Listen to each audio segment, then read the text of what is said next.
Welcome to HQR. In this video, we will show you how to check HCAHPS File Submissions results. From the dashboard, go to the menu on the left side of your screen. Select Data Results from the menu. Then select HCAHPS. You're now on the HCAHPS Data Results page. There are two tabs at the top of the page. The Submissions Results tab is on the right. Select this tab. Now select a discharge quarter from the drop-down menu. If you are a multi-provider user, then you may also select one or multiple providers. The Export button will now be enabled. Select the Export CSV button.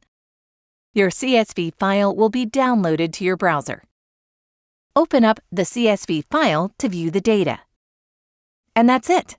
Look for more quick tutorials at hqr.cms.gov/support.